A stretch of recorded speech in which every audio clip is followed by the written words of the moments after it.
자, 여러분 반갑습니다. 저는 해커스 공무원에서 기계직을 담당하고 있는 이선영입니다.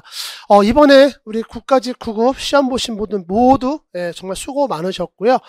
여러분들이 지금 결과가 어느 정도 좀 나와 있을 겁니다. 근데 이제 결과에 어떤 좋고 나쁨에 상관없이 이렇게 정말 어려운 시험에 여러분 도전하셨고 오랫동안 준비를 하셨을 거잖아요. 네, 그 과정이 정말로 여러분들은 응원을 받아서 마땅하다고 저는 생각을 합니다. 자, 저는 또 시험에 대해서 해설 강의를 할 건데요. 이번에 특히나 요 다음 시험을 준비하시는 분들 2026년도라든가 아니면 요 다음에 2025년도 지방직을 준비하시는 분들은 요 해설 강의를 좀 처음부터 끝까지 좀 잘 보셨으면 좋겠어. 필요한 것만 내가 모르는 문제만 탁탁탁탁 집어서 뭐 보실 수도 있겠지만 여러분들이 보시는 거하고 제가 보는 거 시험의 또 관점이 좀 다를 수 있거든요. 그래서 그런 미묘한 차이가 나중에 가서 여러분 시험을 준비하실 때 내가 똑같은 문제 한 문제를 맞더라도 틀리는 거는 뭐 어쩔 수 없고 맞더라도 내가 얼마만큼 시간을 투자해야 되는가 이제 그 부분이 달라질 수가 있을 것 같아요. 그래서 그 내용을 제 요 해설 강의를 좀 보시면서 말씀 좀 들어보시고 요 시험에 대한 전반적인 총평은 우리 해커스 공무원 홈페이지에 제가 좀 정리를 해서 올려놨습니다. 영상도 찍었고 정리해서 올려놨으니까 요 다음 시험을 준비하시는 분들은 꼭 좀 참고를 하세요. 이번 시험 정말로 뭐 문제가 어렵고 쉽고를 떠나가지고 아주 재밌었던 시험입니다. 조금 여러분 생각할 거리가 있었습니다. 그러니까 기존 시험은 약간은 뭐라 그럴까 그냥 똑같은 애가 옷만 갈아입고 나온 그런 느낌이었다 그러면은 이번 시험 같은 경우는 기존에 나왔던 애들이 안 나오고 걔 친구, 걔 사촌 뭐 이런 애들이 나온 그런 느낌이에요. 모르겠습니다. 또 여러분들은 어떻게 느꼈는지 모르겠지만 뭐 강사인 제 입장에서는 그렇게 느꼈고 요게 앞으로 계속해 갈지 말지는 저도 아직 판단하기가 어려워요. 이번에 좀 그런 걸 느꼈기 때문에 앞으로도 시험의 패턴이 이렇게 갈 것인가 이제 그렇게는 제가 상상하기가 좀 어려운데 기계 일반은 그래도 좀 낫습니다. 나중에 이제 기계 설계할 때는 또 설명 따로 드릴 건데 기계 설계는 조금 더 생각할 게 많습니다. 자, 어쨌든 요거는 여러분들이 좀 참고해서 보시고 저는 가야 될 길이 급하기 때문에 바로 시험 문제 해설 들어가도록 하겠습니다. 첫 번째 문제 보도록 하겠습니다. 길고 가느다란 기둥이 축 방향 압축 하중에 의해서 횡 방향으로 휘어지는 굽힌 변형은인데 요거 답은 죄송합니다. 네. 이거 답은 좌굴입니다. 좌굴. 근데 요 좌굴이 우리 기계 파트에서는 되게 오래간만에 나왔어요. 좌굴이 뭐죠? 요거 여러분들 이게 좌굴이죠? 기둥이 위에서 압축 하중을 받아가지고 휘어지는데 어떻게 휘어집니까? 아래로 쳐집니까? 그럼 보고 옆으로 휘어지는 거죠. 이걸 좌굴이라고 얘기합니다. 그래서 이걸 영어로는 버클링 이렇게 얘기를 하고 있죠. 버클링 이렇게 얘기를 하고 있죠. 좌굴. 그래서 요 좌굴 문제 정말 오래간만에 나왔는데 하필이면 또 기계 일반에 나왔습니다. 여러분들 요 문제 같은 경우는 사실상 기계 설계 갖다 놔도 아무 문제가 없어요. 근데 이제 그래도 여러분들이 또 처음 또 기계직에 들어와서 처음 만나는 문제이기 때문에 뭐 어려운 문제는 아닌데 일단 용어의 정의를 아셨으면은 뭐 크게 어렵진 않을 겁니다. 그래서 요 문제 여러분들이 뭐 오답이 높다고는 제가 예상 안 해요. 제가 그 내용을 아직 발췌 데이터를 아직 못 봤어요. 근데 요 문제는 아마 뭐 오답으로 고르신 분이 뭐 많지는 않지 않을까 하는 게 제 생각입니다. 바로 두 번째 문제를 좀 보도록 할게요. 판재를 성형한 후 제품의 바깥 테두리를 정해진 형상 및 치수에 맞게 절단하는 작업은 그랬습니다. 일단은 답은 트리밍이에요. 근데 이게 트리밍이 뭐냐면은 여러분 중에 혹시 CAD를 다뤄보신 분이 있는지 모르겠어요. CAD? 무슨 얘기냐면은 우리가 설계를 할 때 이렇게 사각형을 그립니다. 그 다음에 여기 막 이렇게 선들을 갖다 쭉 이렇게 한 다음에 여기를 다 잘라내야 돼. 요 부분을 만약에 내가 좀 잘라내야 된다고 생각해 볼게요. 요 부분에서 얘네들 다 잘라내야 된다. 요런 했을 때 요걸 우리가 트림이라고 하는 명령어로 TR이라고 하죠. 대문자 쓸까요? 요 트림이라고 하는 명령어로 잘라내거든요. 요게 우리나라 말로 번역을 하게 되면은 요것도 잘라내는 거긴 한데 이건 뭐야? 다듬기라고 해요. 다듬기. 다듬기라고 합니다. 다듬기. 그래서 요 트리밍이라는 게 뭐냐면은 자, 여러분들이 요런 소재를 만들어야 된다. 만약에 요런 제품을 만들어야 된다고 했을 때 어떻게 하냐면은 얘 같은 경우는 원래는 이제 요런 판재, 사각 판재에다가 요 정도를 갖다가 눌러요. 금형으로 눌러가지고 이렇게 밑으로 들어가게 만듭니다. 그러면 어떤 현상이 발생하냐면은 요 가장자리가 이렇게 원래 형상처럼 이렇게 직선으로 짝짝 잘 맞아서 있는 게 아니라 요게 성형 과정에서 어떻게 되냐면은 얘는 이만큼 들어가고 얘는 이렇게 들어갔다 오고 뭐 예를 들어서 얘도 이렇게 들어가게 되가지고 그래서 얘가 나중에 형상을 보게 되면은 요 형상을 보게 되면은 여기가 요런 식으로 좀 과장해서 그리게 되면은 예, 요런 식으로 돼 있고 여기 가운데만 온폭 들어가 있는 요런 형상이 됩니다. 그러면은 요걸 어떻게 요걸 망치로 때려가지고 잡나요? 아니에요. 요 끝에 갖다가 요 형상을 내가 원하는 형상으로 딱 잡아서 잘라낸다. 이 가장자리를 잘라내요. 그거를 뭐라고 한다? 트리밍이라고 얘기를 합니다. 허빙, 스피닝, 스웨이징 다 뭡니까? 얘네들 같은 경우는 스피닝하고 스웨이징 같은 경우는 다 뭐예요? 성형 가공에 들어가죠. 성형 가공. 트리밍은 절단 작업인데 어디서 하는 절단 작업입니까? 얘는 프레스 절단 작업이죠. 예, 프레스 절단 이렇게 보시면 되겠죠. 그래서 이렇게 자르는데 보통 이제 이렇게 잘라내는 것도 금형으로 잘라냅니다. 보통 위에서 땅 쳐가지고 하지 이제 사람이 다 이렇게 잘라내겠어요. 그래서 얘 같은 경우도 원래는 이제 요렇게 주변 테두리가 있다 그러면 여기 맞게끔 잘라내는 그 작업을 우리가 트리밍 작업을 통해서 만들어졌다 이렇게 보는 게 맞습니다. 자, 그 다음 문제를 좀 보도록 할게요. 3번 문제입니다. 네, 요거 일단 이거 여러분 이 문제의 큰 틀을 본다 그러면은 얘는 표면경화법입니다. 표면경화법에서 자, 표면경화법에서 자, 화학적, 물리적, 그 다음에 금속 침투법 이렇게 있는데 얘는 화학적입니까? 물리적입니까? 네, 얘는 화학적 표면경화법에 들어가겠죠. 화학적 표면경화법이 두 가지가 있습니다. 하나는 침탄법이 있고 질화법이 있습니다. 자, 이렇게 간단하게 일단 여러분들 공부할 때는요, 일단은 스타트는요, 처음부터 여러분들이 뭔가 이론을 찾려고 막 덤비는 것보다는 처음에는 일단 큰 줄기만 잡고 가시고 한 번 더 공부할 때 좀 세부적인 거 보고 이제 이렇게 가시면 좋습니다. 특히나 우리 기계 일반 같은 경우는 기계 공작법이 큰 틀을 잡고 있기 때문에 특히 기계 공작법 같은 경우는 더 그래요. 그래서 침탄법 같은 경우는 간단하게 말씀드리면은 탄소 안에다 담그는 겁니다. 탄소 C 덩어리 안에다가 담그는 거고 질화법은 질소 안에다가 담그는 겁니다. 이거예요. 그냥 이거. 그런데 여기 보시면은 암모니아 가스 분위기 속에서 약 500도씨로 가열한다 이랬죠. 저도 여러분들 질화법 그렇게 설명을 했어도요. 막상 저한테 질화법이 몇 도에서 가열합니까? 이러면은 글쎄요. 제가 이거 외우고 있을 것 같아요. 못 외워요. 근데 제가 이거 답은 압니다. 답은 몇 번? 네, 1번이죠. 질화법입니다. 어떻게 할까요? 네, 암모니아 가스 분위기에서 여러분 질소의 정말 대표적인 게 암모니아예요. 암모니아. 네. 암모니아 가스 분위기 속에서 약 500도씩 가는데 암모니아 가스 분위기 질화법이구나. 왜? 딱 보기를 보니까 침탄법, 화형경화법, 고주파경화법이 나왔는데 이거 다 뭐예요, 여러분들? 다 이거 표면경화법에 들어가는 거잖아요. 표면경화법 들어가고 특히나 질화법 같은 경우는 화학적 표면경화법 중에서 질화법이고 화학적 표면경화법 중에서 침탄법이고 그죠? 얘네 둘은 뭡니까? 물리적 표면경화법이다. 이렇게 보죠.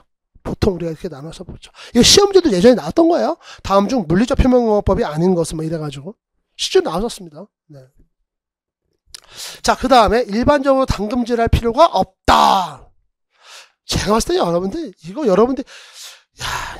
그때 강사가 당금 어떤 거는 열 처리를 하고 어떤 걸 안 한다고 헷갈리는데 그거 몰라도요. 요거 하나만 갖고도 이 문제는 풀려요. 예, 이거 하나만 갖고도 풀립니다. 그래서 여러분들 이제 그렇게 문제 푸시면 됩니다. 괜찮아요. 네. 그래도 우리 해설 강의 하니까 요거는 한번 봐봐야 되겠죠. 우리 화학적 표면경화법에서 이 침탄법과 질화법을 갖다가 이렇게 비교하는 그 문제가 지금 거의 매년 나오고 있어요. 거의. 자, 매년 나왔습니다. 이게 아니라 거의 그만큼 출제가 많이 되고 있어요. 침탄법과 질화법. 근데 여러분들 지금까지 나왔던 그 침탄법과 질화법을 비교하는 문제들이 이 표 안에서 벗어난 적이 없어요. 그러니까 내가 만든 표지만 나도 신기해요. 네, 어떻게 여기서 벗어나질 않을까? 좋으냐? 아니야. 이러다가 한번 벗어나면 이제 저는 또 욕먹는 거예요. 무서워요. 근데 이번에도 이 안에서 나왔습니다. 어쨌든. 자, 보도록 할게요. 침탄법과 지라법, 요 표를 갖다가 이런 걸 내가 여러분들 보여주면은 좀 안타까운 게 뭐냐면, 이거 여러분들이, 우리 기계직 지원하시는 분들은, 좀 뭐라 그럴까? 저는 그렇게 생각하거든요. 여러분들이 좀 기계의 어떤 백그라운드나 베이스가 있기 때문에 기계직으로 오셨다는 생각. 왜냐면 공무원이 뭐 직렬이 기계직만 있는 것도 아니고, 우리 공업직에서도. 그 많은 직렬 중에서도 굳이 기계직을 찾아오셨다? 어떤 본인이 메리트가 있으니까 왔을 거 아닙니까? 그 메리트 중에 하나가 저는 여러분 백그라운드가 있다고 생각하거든요. 근데 그냥 외워요. 그냥 외워서 가려고 그래요. 그러면 가만히 생각해보세요. 여러분들이 기계직에 지원했을 때 일단은 여러분들이 어떤 기계에 대한 백그라운드가 있다. 뭐 고등학교 때 배웠던지 대학교에서 배웠던지 아니면 자격증을 땄던지 이 과정을 통해서 기계에 대한 백그라운드가 있다고 가정을 했을 때 이런 것도 외우려고 그러면 여러분 비전공자하고 여러분들이 다른 게 뭡니까? 예. 그러면 안 되겠지. 그러니까 이해를 한번 해보자는 거죠. 이해를 한번 해보자. 일단 여러분들 이렇게 보시면 돼요. 이 금속이 이렇게 있다고 그랬을 때 여기를 표면이라고 할게요. 여기를 표면. 자, 여기를 표면이라고 할게요. 예. 여기를 지금 경화시키는 겁니다. 여기를 지금 경화시키니까 단단하게 하겠다는 얘기입니다. 경화가. 예, 단단하게 하겠다는. 여기만. 그러면 침탄법은 뭐냐면은, 자, 탄소 알갱이를 여기다가 집어넣어요. 막말로 진짜로, 예, 진짜 탄소 알갱이로 들어가는 겁니다. 밀고 들어가요. 그러면 기존에 이 안에 입자들이 있었을까? 뭐 결정도 좋고, 분자도 좋고, 여러분들 마음대로 생각하세요. 그냥 여기에 입자, 알갱이들이 있었다고 생각하세요. 괜찮습니다. 네, 괜찮습니다. 그러면은 탄소 알갱이가 들어갈 때 어떻게 하겠어요? 여기 기존에 있던 애들을 갖다가 밀면서 들어갑니다. 이 안에. 이렇게. 이 안에 입자 구조가 좀 바뀌어요. 입자 구조가 바뀝니다. 그렇게 들어가는 게 침탄법이에요. 근데 지라법 같은 경우는 어떠냐면은 여기가 표면이 있다 그러면은 지금 내가 경화시키고 싶은 게 이 표면입니다. 네, 표면입니다. 그러면은 여기에 질소 입자가 얘처럼 알갱이로 들어가면 얘는 액체예요. 스민다고 보시면 돼요. 그래서 기존의 입자 알갱이가 이렇게 있으면 요 사이사이로 스며 들어갑니다. 이런 식으로. 그러니까 기존에 있는 입자 알갱이들의 틈을 막아준다? 약간 그런 느낌을 보시면 돼요. 여러분 이거는요. 제가 여러분들한테 침탄법과 지라법을 조금 더 좀 개념적으로 그리고 여러분들이 꼭 굳이 외우지 않고 어떤 큰 메커니즘을 알고 가게끔 해서 설명하는 거지 꼭 이렇다는 건 이건 학문적으로는 제가 이게 맞다고 말씀드릴 수는 없습니다. 이거 가지고 여러분 제가 어느 대학교 교수님이 쓰신 책을 봤는데 선생님 강의하고 그러니까 그렇게 비교하시면 안 돼. 이거는 우리는 빨리 시험을 한 문제라도 더 맞아야 되는 사람들이기 때문에 뭔가를 빨리 기억할 수 있는 어떤 그런 도움이 있다. 그럼 다 이용을 해야 되는 거고 저도 그런 맥락에서 설명을 드리는 겁니다. 실제로 침탄법과 지라법의 화학적 메커니즘하고 안 맞을 수 있지만 우리 이렇게 알고 이 표를 보시면 된다고요. 무슨 말인지 아시겠죠? 자, 그럼 볼게요. 경도 얘는 낮습니다. 얘는 경도가 더 높다 나오죠. 왜 그래요? 얘는 어차피 탄소 알갱이가 들어가 있어서 강화가 된 건 맞지만 어때요? 틈과 틈 사이는 열려 있죠. 얘는 스며서 틈을 다 막아버렸죠. 그럼 얘가 높습니다. 얘는 당금질이 필요하다. 얘는 당금질이 필요 없다. 그래서 여기서는 당금질을 갖다가 문제마다 조금 다르게 하는데 이거를 뭐 열처리라든가 뭐 열처리 중에서도 좀 구체적으로 풀림이라든가 이렇게 나오는 애들이 있습니다. 그래서 요 앞쪽에 보시면 당금질 이렇게 나왔죠. 얘도 그냥 당금질 뭐 또는 풀림 이렇게 나오는데 여기는 당금질 이렇게 나왔습니다. 그래서 여러분들 이거 또 질문하십니다. 여러분들 선생님 여기서는 당금질이라고 했는데 왜 우리 교재는 풀림이라고 되어 있나요? 풀림이던 당금질이던 여기서는 그냥 구체적으로 보시면 열처리 이렇게 보시면 되겠습니다. 당금질, 열처리 이렇게 보시면 됩니다. 당금질 얘는 해야 돼요. 왜? 자, 여러분들 탄소가 밀고 들어오면서 입자 구조가 바뀌었잖아. 얘를 갖다가 좀 평평하게 해주고 기존 입자들을 좀 긴장을 풀어줘야 될 필요가 있어. 그래서 해주는 겁니다.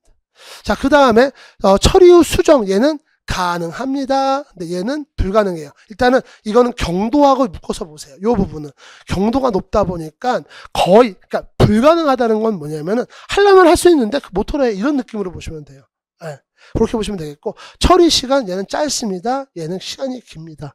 얘는 스며야 되기 때문에 그래요. 변형층이 넓게 발생하고요. 얘는 작게 발생합니다. 말씀드렸잖아요. 알갱이가 밀고 들어간다니까요. 막 야 너 좀 비켜봐 이러면서 막 들어가는 그런 상황. 처리 표면 경화층이 단단하고요. 얘는 결층이다. 또 이것도 질문하십니다, 여러분들. 질문 진짜 많이 나오는 부분이 이 부분이거든요. 선생님, 경도가 얘는 높다고 하셨잖아요. 근데 여기는 왜 경화층이 열이라고 했나요? 이거 열이라는 약하다는 의미 아닌가요? 약하다. 그러면 뭐예요? 경도가 낮다는 의미 아닌가요? 자, 여러분, 경화층에 대해서 얘기를 하고 있죠. 그러니까 얘는 경도가 높다는 거는 요 층이 경도가 높다는 얘기예요. 얘 뭐보다? 침탄폭보다. 근데 경화층이 열이다라고 하는 건 뭐냐면은 요 쌓아올린 요 경계가 열이다. 딱 구분되지 않는다라고 보시면 돼요. 왜? 스며쓰니까, 액체가 스며들었으니까. 이 경계층이 열이다. 딱 구별하기가 어렵다라고 하는데, 얘는 어때요? 처리 표면 경화층이 단단하다. 이 의미는 뭐냐면은, 요 처리 표면이 확실히 구별되고, 구별할 수 있고, 요 층의 경계를 가지고 강도가 확실히 나는다. 이렇게 보시면 되겠습니다. 그래서 요 표현은, 그렇게 이해를 하시면 돼요. 그래서 여러분들, 처리 표면에 대해서 여기는 경도가 높다, 경화층이 열이다. 요 부분 헷갈리시면 안 됩니다. 아셨죠? 처리 온도, 얘는 900에서 500도씨, 얘는 500에서 550도씨, 900에서 950도씨. 얘가 좀 온도가 높죠, 아무래도. 그러니까 요것도 이렇게 숫자로 얘기 안 하고, 뭐, 처리 온도가 높다, 이렇게 나올 수도 있는 거니까, 그렇게 좀 여러분들이 생각을 하시면 좋겠고요. 자, 여기서 보너스 컷 하나 가겠습니다. 여러분들 금속에서 이 표면경화법하고 코팅하고 여러분들, 그러니까 피막이죠, 피막. 코팅하고 좀 헷갈리실 수가 있는데, 금속이 이렇게 있으면 여러분들, 지금 표면경화법은 어디를 강화시키는 거예요? 이 표면을 강화시키는 겁니다. 요거를 강화시키는 거예요. 그런데 코팅은 뭐냐면은 이 위에다가 층을 하나 엎는 거예요. 층을 하나 높이는 겁니다. 그러니까 여기를 갖다가 하는 게 아니라, 여기 위를 갖다가 감싸가지고 기존에 있는 표면을 보호하고 뭔가 좀 필요한 부분을 갖다가 보충하고 뭐 요런 느낌으로 보시면 딱 좋아요. 아시죠? 자, 그럼 4번 문제 좀 보도록 할게요. 다음 절삭 공구 중 경도가 가장 높은데 화학적 친화성으로 인해 철계, 금속 및 니켈 합금 절삭 시 적합하지 않은 것. 그래서 이거는 여러분들 과거에 제가 했던 해석 강의 보셨던 분들은 요거 자 2번인가 설명을 했습니다. 자, 일단은 답은 제가 뭘 설명했냐면 이 다이아몬드 공구에 대해서 설명했거든요. 과거에 문제가 어떻게 나왔었냐면은 다음 중 다이아몬드 공구를 가지고 다이아몬드 바이트, 다이아몬드 절삭 공구 이렇게 문제가 나왔었습니다. 다이아몬드 공구를 가지고 가공하기에 적합하지 않은 금속은 아니면 금속 원자는 금속 원소는 이렇게 나왔었어요. 자, 그때 제가 뭐라고 설명했냐면은 여러분 다이아몬드로 철을 갖다가 가공하면은요, 얘도 다이아몬드가 원소가 뭐예요? 탄소잖아. 탄소가 정말로 거기에 들어가 오랜 시간 동안 어쨌든 원료는 탄소예요. 이 탄소 덩어리가 합쳐서 덩어리로 빵 만들어진 게 다이아몬드란 말이에요. 근데 철에도 여러분들 철도 있지만 철 이것도 있지만 철에 항상 뭐가 들어갑니까? 탄소가 들어가 있죠. 그래서 우리가 보통 그냥 탕 탄소, 강 이렇게 얘기하잖아요. 철을 탄소, 강 이렇게 얘기하고 있죠. 그래서 이 보면은 여러분 다이아몬드도 탄소 덩어리고 우리 그 탄소강에도 이렇게 철이 들어가 있고 탄소강에도 이렇게 탄소가 들어가 있고 그러다 보니까 둘이 친해. 그러다 보니까 깎다가 뭐예요? 이게 절삭한 칩이 떨어져 나가야 되는데 얘가 절삭 공구에 달라붙어요. 절삭 공구도 마모가 되면 지가 바닥으로 떨어져야 되는데 절삭 공구의 그 깎인 그 부스러기들이 그 절삭품에 달라붙어요. 그러다 보니까 이 다이아몬드 공구로 얘를 할 수가 있다 없다? 원칙적으로 할 수는 있는데 왜 해? 이런 느낌이죠. 그럼 해서 뭐 할 건데? 그런 느낌이에요. 그런 겁니다. 그래서 여러분들 이거는 과거에 나왔던 문제가 바뀌어서 그러니까 주절과 주어와 서술어가 바뀌어서 나온 거예요. 이거는 딱. 그래서 제가 이거 설명할 때 제가 했던 설명이 4번 문제입니다. 그 당시에 요 4번 문제가 아셨죠? 자, 여기 왔으니까 또 한번 공부해봐야죠. 우리 고스트 공구강, 고스트 공구강 나오면 여러분들 아셔야 되는 것도 두 가지예요. 일단은 요 기호, SKH, 요거는 여러분들 시험 문제 지금 뭐 최근에는 나온 적이 없습니다만 언제 나와도 이상하지 않은 문제입니다. 우리 뭐 공구강 기호와 공구강의 이름이 적합하게 연결되어 있는 것은 적합하지 않은 것은 나올 수 있으니까 요 SKH는 꼭 기억을 해주시고요. 고스트 공구강 나오면 또 같이 나올 수 있는 게 뭐가 있냐? 쾌삭강. 요거 나올 수 있습니다. 얘는 뭐예요? 얘는 소재죠. 얘는 제품입니다. 제품에 대한 제재를 얘기하는 거고요. 고속도강은 뭐야? 바이트, 절삭 공구를 얘기하는 겁니다. 자, 세라믹 공구 나오는데 세라믹 공구가 나중에 문제 나오게 되면은 서맷 나올 수 있습니다. 서맷이 뭡니까? 세라믹과 메탈의 합성어죠. 두 개가 합쳐진 형태의 절삭공구. 그다음에 CBN 나왔는데 얘를 갖다가 우리 한국말로는 뭐라고 해요? 입방정 지라붕소 이래가지고 CBN 이렇게 얘기를 하는데 자 보시게 되면은 철계 금속을 갖다가 다이아몬드 공구할 수 있어 없어요? 못하죠. 그러면 얘는 다이아몬드를 영원히 못 씁니까? 아 그러면 우리는 좋은 걸로 좀 못 해주나요? 그랬더니 우리 선반 기술자께서 얘들아 최근에 우리 CBN이라는 공구가 나왔단다. 그래서 여러분 CBN이요 강도가 그러니까 강도라고 절대적 강도는 또 만드는 방법이나 또 사이클마다 다르니까 절대로 얘기를 하긴 그렇고 이렇게 보시면 돼요 여러분들. 자 우리 입방정 지라붕소가 강도는 다이아몬드 그 다음입니다. 강도는 그 다이아몬드 공구강 다음이고 수명은 70%예요. 다이아몬드 공구강의 70% 수명이. 근데 단가가 50%입니다. 절반입니다. 가성비 끝내주죠. 가성비 끝내주죠.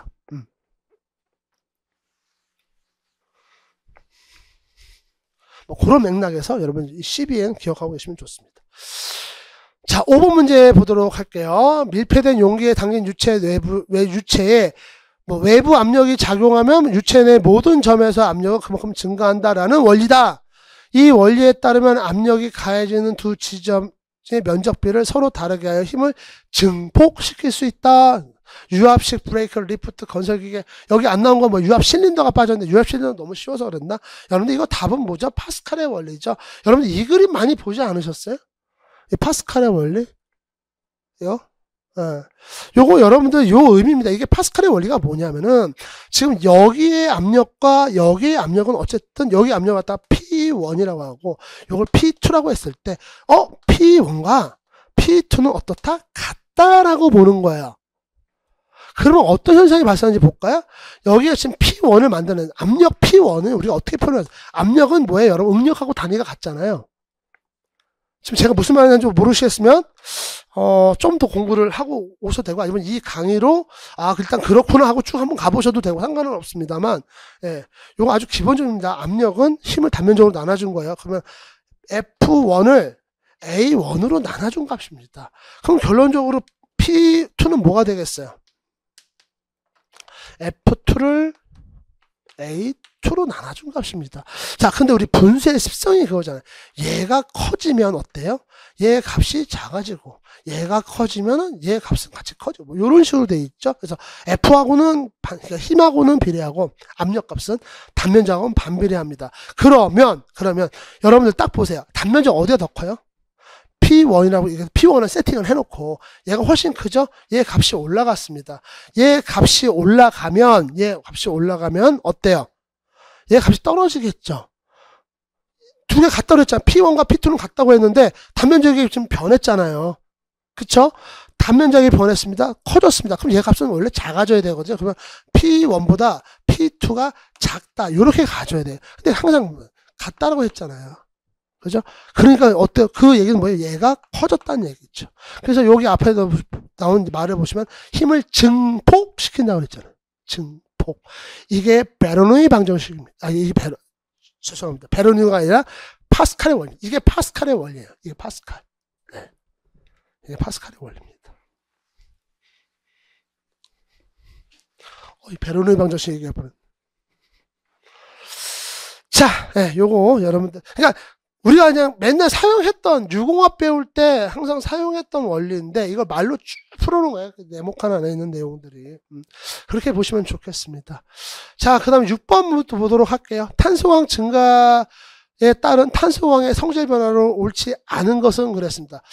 여러분들 이것도 제가 이제 여러분들 시험 끝나고 나서 좀 바빴어요. 바빠가지고 못 보다가 이제 요거 해설 강의 준비를 해야 되니까 저도 좀 이렇게 사이트 좀 들어가 봤는데, 사실 여러분들 이런 것도 좀 이렇게 뭐라 그럴까? 여러분들이 생각을 했을 때 외워서 가야겠다 이렇게 하는 것보다는 제 말씀 좀 잘 들어보시고 꼭 그렇게 해야 될 필요가 있는가. 그래서 앞으로 여러분 좀 공부하는 스탠스를 제가 다른지 저는 모르겠는데 우리 기계 같은 경우는 공부하는 스탠스를 좀 한번 계획을 한번 해보세요. 자, 일단 볼게요. 저 같은 경우는 이렇게 접근하면 딱 좋을 것 같아요.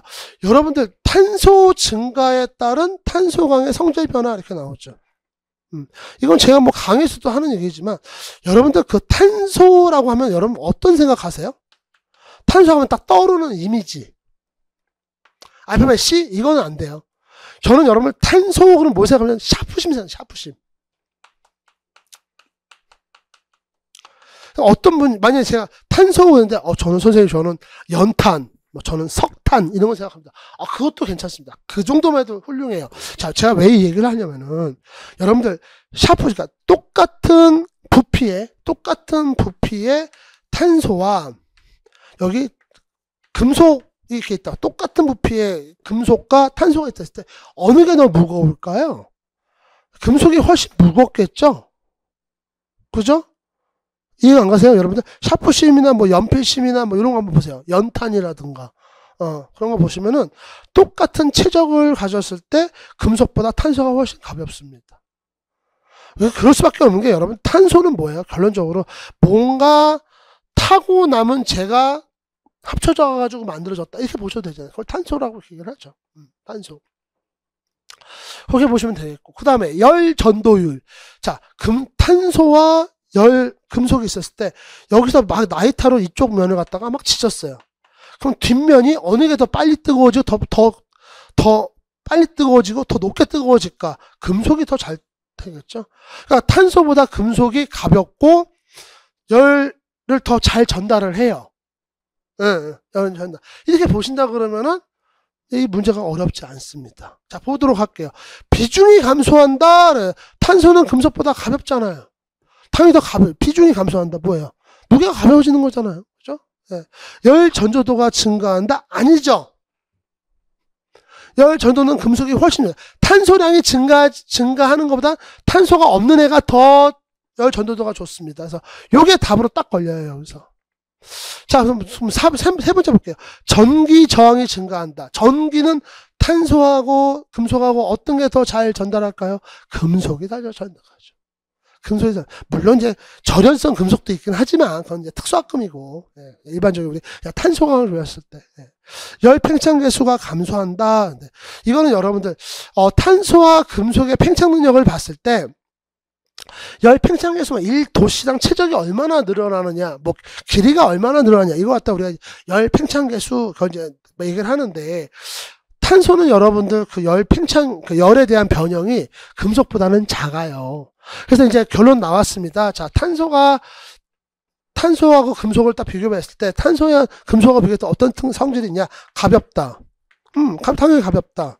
그거 있을 것이고, 그다음에 열 전도율이 낮고, 열 전도가 잘 안 되고, 열 전도가 잘 안 되는 거죠, 결론적으로. 뭐, 그 다음에,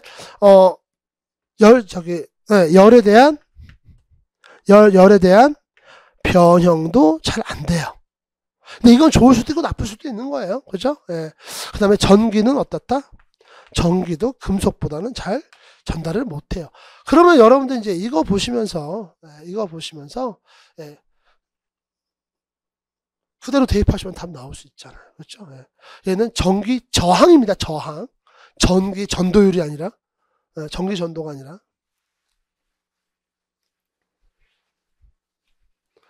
네. 자, 다음 문제를 좀 보도록 할게요. 7번입니다. 보일러와 같이 기미를 필요할 때 니벳 작업이 끝난 후 니벳 머리 주위나 강판에 가장자리를 청으로 두드려. 여러분 이거 진짜 저 같은 경우는 많이 강조를 하거든요. 항상 이게 뭐 자주 나오진 않더라도 언제 나와도 이상하지 않아요. 여기 지금 답은 코킹인데요. 항상 같이 따르는 게 플러링이라고 있잖아요. 코킹하고 나서 조금 더 기미를 보강해주고 향상시키는 작업 뭐라고 합니까? 플러링 이렇게 얘기하죠. 그래서 이거 그냥 해설만 보시면 문제만 보시면은 립의 머리 주위나 강판 자리를 정으로 두드리는 작업, 그러니까 립에서 두드리는 게 아닙니다. 립의 주변을 두드리는 게 모처럼 얘처럼. 그럼 여러분 이 그림 보고 계시면 아니 왜 이렇게 두들기 나와요? 자 여러분 얘가 지금 판 두 개가 겹쳐 있는 거죠? 그쵸? 예. 근데 요 판과 판 사이가 떠 있을 수 있잖아요. 그거를 마감해 주기 위해서 가장자리를 두들긴다. 이렇게 설명하고 있는 거예요. 요게 코킹 작업입니다. 예, 그렇게 여러분들 좀 이해를 해주시면 되겠고, 여러분 시험 문제 진짜 오랜만에 나왔거든요. 코킹. 그리고 이제 이번에 아주 대놓고 나왔습니다. 대놓고 나왔는데, 이런 문제는 여러분들 그냥 뭐라 그럴까, 그냥 늘 나올 수 있다는 생각 가지고 공부하셔야 돼요. 코킹하고 플러링은. 예, 리벳에서. 항상 그 생각을 하셔야 됩니다. 8번 문제 좀 보도록 할게요. 하나의 용액에서 고산과 다른 종류의 액상을 동시에 생성하는 금속의 합금 반응은, 근데 이거 되게 많이 헷갈리는 부분이거든요. 그래서 요거 같은 경우는 공부하실 때 좀 나름대로 정리가 잘 되신 분들은 뭐 어렵지 않게 풀어줄 거고, 이거는 정말 외워야 됩니다. 이거 어디서 뭐 개념을 갖다가 가져올 수 있는 것도 아니고, 그래서 뭐 말로 풀어갈 수 있는 것도 아니고, 그래서 요건 보셔야 되는데, 자, 편정 반응입니다. 여기서 말하는 편정 반응에 대해서 요 하나의 용액에서 고산과 다른 종류의 액상을 동시에, 그러니까 액체와 고체가 같이 나오는 거야. 보셔야 돼요. 여기 액체에서 고체와 액체가 같이 나오는 거죠. 이 반응은 서로 왔다 갔다 하는 겁니다. 이 화살표가 의미하는 게. 그렇게 보시면 되겠어요. 그래서, 선생님 그러면은, 아니 선생님 그러면 이게 거꾸로 있으면 안 되나요? 그러니까 뭐 거꾸로 있어도 여기서는 상관없어요. 이 문제 같은 경우는. 근데 여기 편정, 공석, 포정, 공정을 보셨을 때 액체에서 고체와 액체가 동시에 나오는 애는 얘 하나밖에 없어요. 지금 여기 밑에 보시면 액체에서 고체와 고체가 나오는 경우는 있죠. 그죠? 예, 그런 수 있죠. 그거 하나 있는데 이렇게 나오는 게 편정 반응 하나밖에 없습니다. 나머지 여러분들 요거는요 꼭 좀 여러분 기억하고 보셔야 돼요. 다음 시험 보실 때. 뭐 이것도 뭐 자주 나온다 이렇게 말씀 못 드리겠지만, 예. 뭐 늘상 강조했던 부분이기도 해서 제가 뭐 이거에선 딱히 여러분한테 말씀드리지 않겠지만 그냥 문제가 이렇게 나온다고요. 예. 그러니까 이런 거 문제 나왔을 때도 여러분들이 막 뭔가 편정 반응이 뭐냐 그래가지고 막 화학적으로 그다음에 이제 분자 구조나 뭐 이런 쪽으로 접근하시면은 굉장히 어렵습니다. 딱 여기까지예요. 딱 여기까지. 예. 여기까지만 딱 보시면 되겠습니다. 다음 문제 보죠. 9번 문제입니다. 베어링 윤활 나왔어요. 베어링 윤활. 자, 여러분 베어링 윤활 좀 쭉 설명하고 있는데 지금 이 문제에서 여러분 꼭 알고 계셔야 되는 내용은 뭐냐면은 요게 마찰 계수입니다. 윤활제의 마찰 계수 이렇게 보시면 돼요. 윤활제의 마찰 계수. 그래서 우리 베어링 윤활 나오면은 이거 항상 뭐에 대한 얘기예요? 우리 베어링이 두 종류가 있죠. 하나는 미끄럼 베어링이 있고 하나는 구름 베어링이 있잖아요.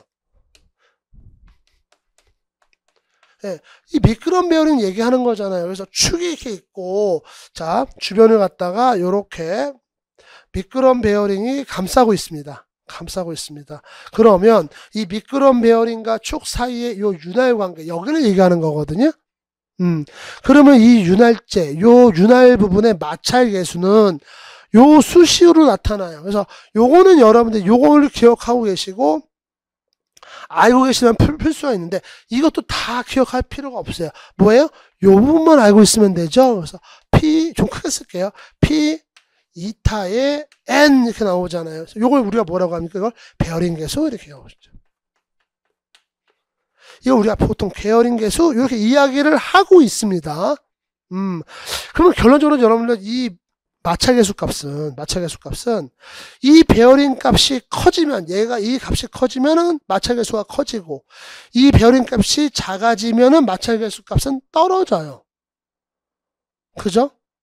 거기까지 일단 기억하시고 자 근데 이 베어링 계수를 구성하는 세 개의 물리량이 있습니다. 자 얘는 뭐냐? 압력입니다. 이 압력은 뭐냐면 이 베어링이 수직으로 받고 있는 압력. 보통 베어링 압력 그래가지고 얘 같은 경우는 이제 투영면을 이용하겠는데 제가 지금 여기서 그것까지 설명드리기는 어렵고 일단 얘는 베어링 압력입니다. 베어링이 받고 있는 압력. 네. 보시면 되겠고 얘가 얘가 점성계수입니다. 점성계수. 윤활제의 점성계수. 얘가 RPM 속도예요. 그러면 다 나왔죠. 이 베어링 계수의 값이 커지려면은 이 베어링 값이 커질 수 있는 가능성은 뭡니까? 점성계수가 커지든지, 자, 점성계수가 커지든지, 그쵸? RPM이 커지든지, 자, RPM이 빠르게 돌아가든지, 자, 그 다음에 얘가 작아지든지, 그쵸? 베어링 압력 P가 작아지든지. 반대는 뭐예요? 얘가 이제 베어링 계수가 작아지려고 그러면은 이거랑 반대가 됩니다. 점성계수가 작아지든지, RPM이 작아지든지, P 값이 커지든지, 요거죠. 그러면은 보세요. 점성계수가 커진다는 얘기는 마찰계수 값이 뮤도 같이 커지는 거고, 얘는 얘는 베어링 계수 값이 작아질 때는 마찰계수 값도 작아진다. 이렇게 보시면 되죠. 요거 다 이해하셨으면 이제 보도록 하겠습니다. 유체 윤활 영역에서 윤활유의 점도가 작아지면 있습니다. 요 점도가 작아지면 점성계수 값, 요게 작아지면이죠. 작아지면 마찰계수는 증가한다. 마찰계수 작아지는 거죠. 자, 여러분들, 경계윤활 영역에서, 경계윤활과 혼합윤활 영역, 불완전 윤활 영역으로 분할된다. 이렇게 얘기를 했잖아요. 이것도, 우리가 윤활에 대해서, 이건 이론적인 거니까, 우리가 공부했을 때 나왔던 내용이고, 아마 여러분들 어떤 책보다 나오지 않았을까요? 기출문제 풀거나 했을 때. 이 내용 다 나왔을 겁니다. 경계윤활 영역에서는 접촉면 사이의 유막이 얇아서 표면에 작은 요철부가 직접 접촉한다. 이렇게 놨어요. 네. 유막이 얇아서 경계윤활은 아무래도 낫죠. 혼합윤활 영역에서 마찰계수가 베어링 계수 반비례해서 급격히 변한다 그랬죠. 맞는 얘기죠. 그래서 여러분들 요것도 이런 원리를 알고 문제를 보시고 답을 보셔야 여러분들 요 비슷한 문제가 또 나왔을 때 근데 요거는 잘 나와요. 문제가. 예. 요것도 뭐 자주 나오는 막 정말 자주 나옵니다 이렇게 말씀드리겠지만 잘 나오는 부분이다. 요것도 같이 이해를 하고 계셨으면 좋겠습니다. 네. 그래서 저도 요거 질문 많이 나오는 거 하나만 좀 언급하고 갈게요. 저한테 질문이 많이 들어오는 거 하나가 뭐냐면은 선생님 마찰계수 값이 커지면 그러니까 점성계수가 올라가면은 윤활이 더 잘 된다는 얘기잖아요. 근데 왜 마찰계수가 더 커지죠? 라고 물어보시는 분들이 종종 계세요. 근데 저도 이제 하도 이제 오래 강의를 하다 보니까 그렇다고 오래 했다고 그래가지고 몇십 년 한 건 아니지만 요 기간이 좀 되다 보니까 이게 계속 공통적으로 나오는 질문이거든요. 자, 여러분 어떻게 이해하려고 하시면은 이 점성계수 값이 정확하게 어떤 거를 의미하시는지 아셔야 돼요. 이게 단순히 끈적끈적한 정도. 그래서 여기 보시게 되면 점도가 커지면 이 점성계수가 올라가고 점도가 작아지면 점성계수가 낮고 그거는 맞습니다. 그거는 맞는데 자 얘가 올라가게 되면 요 마찰계수 값이 같이 따라 올라가잖아요. 근데 여러분 이거 보셔야 돼요. 이 점성계수 값은 어떤 값이 큰 값이 좋습니까? 낮은 값이 좋습니까? 이렇게 물어보면 여러분들이 답을 못해요. 어떻다? 항상 적당한 게 좋은 겁니다. 적당한 게. 그쵸? 적당한 것이 좋은 겁니다.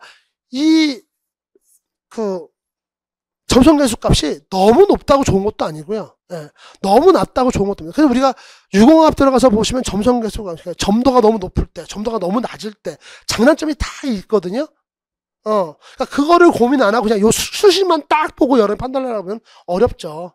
그러니까 이렇게 보시면 돼요. 어떤 문제나 설명에서 점성계수 값이 올라가면 얘가 올라간다. 그러면서 얘 때문에 발생하는 여러 가지 문제를 막 하시면 그게 100% 틀렸다, 맞다 이렇게 판단하려면은 그 문제의 맥락을 보셔야 돼요. 무슨 말인지 아시겠죠? 네. 그렇다고 마찰계수 값이 무조건 커지는 것도 좋은 것도 아니고 너무 작은 게 좋은 것도 아니고 적정한 마찰계수는 있어야죠. 점성이 올라가면은 좀 끈적끈적한 정도가 어느 정도 적당하게 유지했으면 그러면 적당한 마찰계수가 발생을 하는 겁니다. 아셨죠? 그렇게 여러분 이해를 하셔야죠. 자, 10번 문제 이제 보도록 할게요. 용접부 결함 중 언더컷이 발생하는 원인으로 옳지 않은 것은 그랬습니다. 아까 기대 너무 짧을 때예요. 요거 여러분들 이해하시려고 하면은 우리 여기서 지금 어떤 용접이라고 얘기 안 했습니다. 그냥 언더컷 이렇게만 나왔어요. 이게 언더컷이 용접부에 발생하는 대표적인 결함 중에 하나인데 여러분들 이런 거 생각을 해보셔야 돼요. 지금 아크라는 말이 나왔잖아요. 그러면 일단은 요 아크 가지고 얘기를 하는 겁니다. 예. 지금 뭐 다른 용접 방법도 많지만 어쨌든 여기서 좀 보기가 이렇게 나왔으니까 우리가 아크 용접을 갖고 해야 되는데, 자, 요런 용접을 한번 생각을 해볼까요? 여기 판이 있습니다. 여기에 이렇게 수직으로 판을 또 하나 세웠어요. 여기 갖다 이렇게 필렛 용접을 했다고 생각을 해볼게요. 그러면 원래는 이렇게 이제 이쁘게 잘 나와야 되겠죠? 잘 나와야 되는데, 요 부분에서, 요 부분이 약간 살짝 용접물이 밑으로 빠졌어. 요런 식으로. 뭐, 요런 경우는 굉장히 많아요. 예. 그러니까 원래는 요렇게 필렛 용접이 돼야 되는데, 여기가 요렇게 빠지면서, 요렇게 된 거죠. 요 부분을 뭐라고 그래? 이걸 언더컷 이렇게 얘기합니다. 물론 저는 하나의 예만 들었습니다. 요런 예도 있고, 또, 맞대기 용접했을 때 나도 언더컷도 또 형상이 조금 다르겠는데, 이런 걸 우리가 언더컷 이렇게 합니다. 그러면은 요게 발생하는 이유가 무엇일까? 보기를 보고 먼저 우리가 개념을 선점하고 제가 설명을 드릴게요. 용접 전류가 과대할 때, 용접 속도가 너무 빠를 때, 부적당한 용접봉을 사용할 때, 얘는 뭐 어디 갖다 놔도 다 되는 거죠. 용접 결함에서는. 얘는 어디다 갖다 놔도 거의 다 설명이 되니까 얘는 일단은 제외. 너무 당연한 얘기? 뭐 이런 식으로 해가지고. 예를 들어 이런 거죠. 남자가, 얼마나 잘생긴 겁니까? 정우성? 뭐 아니면은 뭐 이병헌? 뭐 아니면 뭐 차은우? 당연히. 뭐 그런 느낌이죠. 그러니까 얘는 빼세요. 예. 뭐 잘생긴 사람들 예를 들고 이만큼 잘생겨야 돼. 그러면 어떻게 합니까? 내가 얼굴 다 뜯어 고칠 수 있는 것도 아니고, 그죠? 빼고. 요거 한번 볼게요. 너무 용접 전류가 과대하다라고 하는 건 뭐예요? 필요 이상으로 먹고 들어가. 용접 금속을 필요 이상으로 빨리 녹이는 거예요, 얘가. 그죠? 예, 금속을 빨리 녹이는 겁니다. 용접 속도가 너무 빠를 때 천천히 녹이고 가야지 용접이 쌓아 올리고 가는데, 너무 빨리 진행돼 버리게, 요 부분 너무 이렇게, 이렇게 진행된다고 했을 때 여기를 너무 빨리 지나가면 여기를 녹이지 않고 간 거죠. 한마디로 요 부분을 녹이지 않고 가니까 용접물이 요 금속이 여기서 흘러내린 거예요. 이런 식으로. 원래 용접이라는 게 여러분들 모재도 녹여야 돼요. 모재도 녹이고 용접봉도 녹여야 됩니다. 너무 빠를 때 가능합니다. 아크리가 너무 짧을 때, 여러분 이거 생각하셔야 돼요. 얘는 한마디로 화력이, 그러니까 전기 전류가 부족했을 때입니다. 얘는 부족한데 어떻게 부족해? 너무 부족했을 때. 그럼 이제 많이 만들어지죠. 전류가 과대할 때. 너무 커도 안 되고 너무 부족해도 안 되고. 선생님, 아크릴이 짧다는 게 어떻게? 전류가 너무 작다는 말이 됩니까? 부족하다는 얘기가 됩니까? 자, 이게 설명드릴게요. 그러면 아크 용접에서 아크가 발생하는 원리가 뭐냐면은, 이게 모재입니다. 이게 철판이 있고요. 용접봉 딱 갖다 댑니다. 그럼 여기 전류가 여기 전기가 들어가 있고, 여기도 전기가 지금 들어가고 있잖아요. 전기가 살짝 갖다 대면은요, 나가려고, 이쪽에서 이쪽으로 가려고 아주 난리를 치다가, 공기 중에 이 전기 입자가 분출되거든요. 그걸 우리가 뭐라고 하니까 그걸 아크라고 얘기하는 겁니다. 공기 중으로 분출돼요. 그러니까 공기를 대기로 나와서 나 저쪽으로 갈 거야. 그럼 어때요? 용접봉은 잡고 있죠. 가지마, 갈 거야, 막 그러면서 여기서 엄청난 빛과 열이 발생을 하는 겁니다. 그게 아크입니다. 그러다 보니까 용접봉이 어느 정도 떨어져 있으면 더 큰 열이 발생을 하고요. 용접봉을 가까이 갖다 대면은 작은 열이 발생합니다. 그게 뭐예요? 전기가 더 많이 먹고 덜 먹고. 그게 요 길이로 조정을 합니다. 그래서 용접 잘 하시는 분들은 일일이 전류 조정 잘 안 해요. 용접봉 길이로 왔다 갔다 하면서 본인들이 편한 대로 용접을 하십니다. 실제로 용접하시는 분들 보면. 아크릴이 너무 짧을 때, 그 얘기는 뭐냐? 전기가 너무 적을 때다. 이렇게 보시면 되겠습니다. 자, 이제 다음 문제 보도록 할게요. 자, 우리 11번 문제 이제 보도록 하겠습니다. 자, 단면적이 저만큼이에요.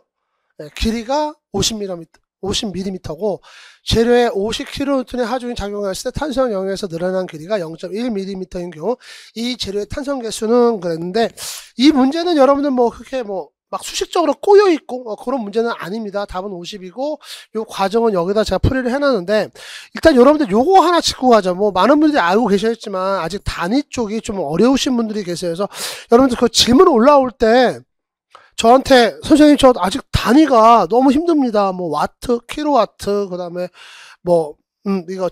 이것도 파스칼, 메가파스칼, 기가파스칼, 이거 너무 어렵습니다. 얘기하시는 분들이 계시는데, 그런 질문이 올라오면 저도 답변을 드립니다. 아주 친절하게 답변 드립니다, 제가. 예. 실제로 해보신 적 이거 지금 보고 계신 분들 중에서도 아마 해보신 분들이 있을 텐데, 저는 답변 그렇게 달아요. 저도 어렵습니다. 네. 근데 여러분들 이거는요, 훈련하면 낮아요. 그래도, 이 단위는요, 공부하신 지 얼마 안 되셨거나 아니면 공부를 하신 지 좀 되셨어도 단위에 상관없이 이제 풀이와 수식에 좀 많이 집중하셨던 분들은 나중에 가서 좀 겪을 수 있는 부분은 언젠가 겪어도 한 번은 겪어야 되는 문제입니다. 예. 그러니까 약간 우리 그 성장통 같은 거니까 너무 걱정하지 마시고 하다 보면 늡니다. 근데 이제 하면서 본인이 조금 더 집중해서 좀 정밀하게 좀 단위에 대해서 이렇게 정리를 해 나가느냐, 아니면 단위는 둘째 치고 나는 숫자부터 뽑아내겠다 이런 식으로 가느냐, 그 차이지. 언제나 낮습니다. 자, 이것도 볼게요, 여러분들. 지금 여기서 나온 요 보기의 단위가 다 뭡니까? 다 기가파스칼이에요, 기가파스칼. 그래서 일단 요거 좀, 여러분, 1파스칼이, 이거 이거 압력이자 응력 단위거든요. 압력에도 쓸 수 있고, 응력에도 쓸 수 있습니다. 이 압력하고 응력 단위입니다. 압력하고 응력은 단위가 같아요. 근데 얘가 뭐와 뭐의 조합이냐면은, 자, 1뉴턴의 힘을 1m 제곱의 단면적으로 나눠준 값이 메가파스칼이에요. 근데 우리가 실제로 단위를 보면은, 문제를 보시게 되면은, 길이 단위가, 이거 어차피 길이 단위를 2번 곱해준 거잖아요. 면적이긴 하지만, 미터 곱하기 미터잖아요, 얘가. 그쵸? 미터 곱하기 미터인데, 우리가 실제로 길이 단위를 미터를 그렇게 많이 씁니까? 보통은 다 밀리미터를 쓰고 있죠, 우리가.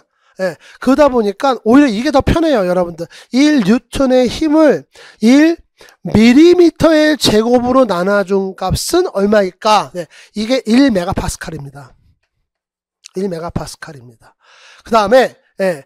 그 다음에 1기가파스칼은 1메가파스칼에 1000을 곱해준 거예요. 1000배예요.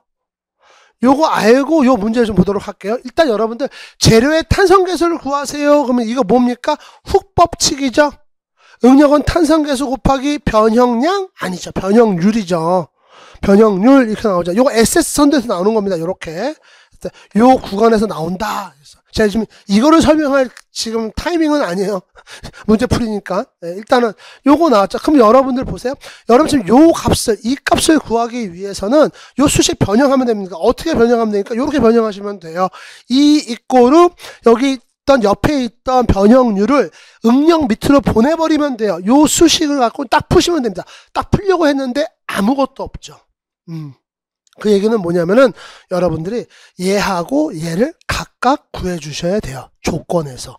여기 조건 보세요. 단면적 줬죠. 단면적도 여러분들 뭐 4분지 파이 d 이거 계산할 필요 그냥 줬어요. 너무 친절하죠? 출제하신 분이.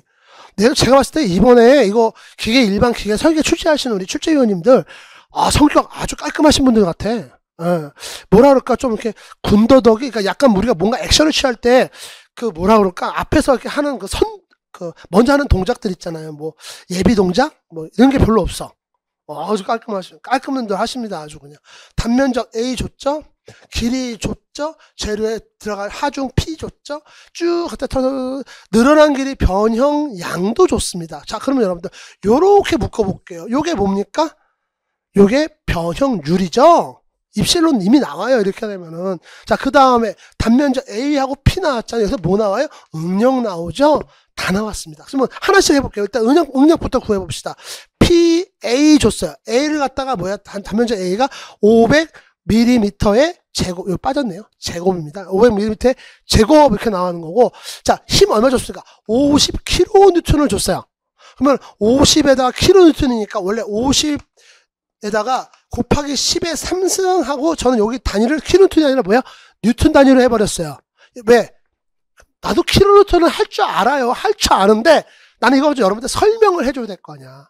그래서 여러분 아마 대부분 아실 텐데 어려워하시는 분들을 위해서 좀 쉽게 설명을 하려고 해놓은 것 뿐입니다. 괜히 저 무시하지 마세요. 예. 어쨌든 뉴턴 단위 풀었습니다. 요렇게 하는 거예요. 이거 단위 뭐 나와요? 요거 풀면 단위 뭐 나와야 됩니까? 메가파스칼 단위가 나와야 되죠. 메가파스칼 단위가 나왔습니다. 나머지 요 숫자는 그냥 푸시면 돼요. 얼마? 100 나옵니다. 100 메가파스칼인데 어차피 여기서는 기가파스칼로 돌리라고 했으니까. 네, 그럼 기가파스칼 일단 만들어 봅시다. 기가파스칼로. 기가파스칼 만들면 뭐가 돼요? 100 메가파스칼 0.1 기가파스칼 이렇게 나오죠. 자, 이제 이건 끝났습니다. 응력 구하는 건 끝났고, 이제 변형률을 구해야 되겠죠? 변형률은 변형량을 처음 길이로 나눠준 값이죠.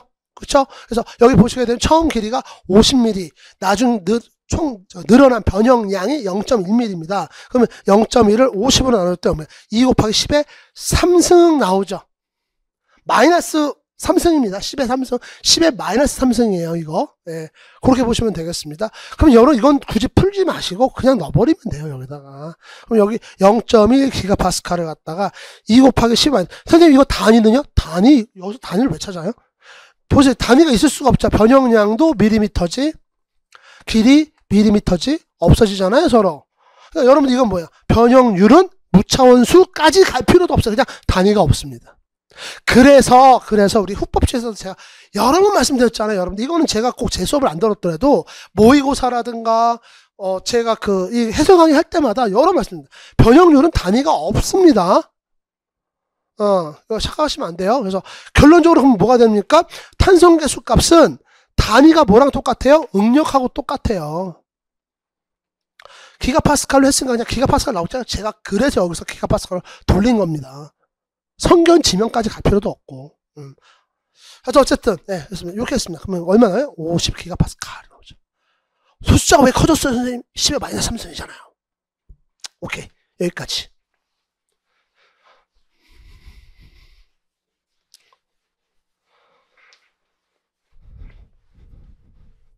자, 그럼 이제 11번 문제 다 풀어봤고요. 12번 문제 풀어보자. 선반의 주요 구성요소. 여러분들. 이거 공부하실 때 이런 부분들 여러분들 너무 쉽고 당연하고 하니까 휙 넘어가셨던 분들도 계실 텐데 그래도 이 문제는 어렵지 않습니다. 왜? 일단 여러분들 여기에 선반에 대한 부분, 예를 들어 여기 척이라든가 척 또는 뭐가 있으면 뭐 센터 아니면은 뭐 그렇죠? 돌리개 돌림판 뭐 요런 애들 들어갔으면 조금 헷갈릴 수도 있겠다. 근데 이거 뭐야? 분할대 같은 경우는 여러분들 어디서 따요? 밀링에서 따요. 밀링. 분할법도 밀링에서 배우고. 그래서 여러분들 우리 선반의 주요 장치는 4개가 있습니다. 그래서 이건 이렇게 보시면 돼요. 여러분들 우리 자동차도 처음에 이제 우리가 살려고 받잖아요. 카탈로그나 이런 거 이제 사양서를 받으면은 자동차가 딱 있으면은요. 맨 위에 이제 엔트리 모델의 기본 사양의 차가 있습니다. 기본 사양의 차가 있고 그다음에 이제 뭐 붙이고 무슨 급, 뭐 붙이고 해서 무슨 급, 뭐 붙이고 여기 뭐 럭셔리, 프리미엄, 그다음에 여기 뭐 하이 클래스 뭐 골드 클래스 뭐 이렇게 나오잖아요. 이게 자동차니까. 요걸 우리가 이 모델을 뭐라 그래? 이걸 갖다 우리가 엔트리 모델이라고 얘기를 하자. 엔트리 모델 이렇게 얘기를 하잖아요. 그러니까 그런 것처럼 자동차 그럼 기본적으로 있어야 되고 바퀴도 있어야 되고 핸들도 있어야 되고 시트 있어요. 근데 막 자동차를 사려고 했더니 막 거기서 막 가격이 되게 싸서 샀는데 딱 보니까 핸들이 없어. 핸들 어디 있어요? 핸들은 여러분 추가입니다. 옵션. 이러면 좋겠어요, 여러분들. 그렇지 않죠? 그러니까 선반 그러면은요. 얘도 기본적으로 들어가 있는 애들이 있어요. 근데 그걸 4가지로 설명을 하고 있어요. 여기 나와 있는 걸 여기서부터 볼게요. 주축대, 심압대, 왕복대입니다. 그래서 주축대는 어디예요?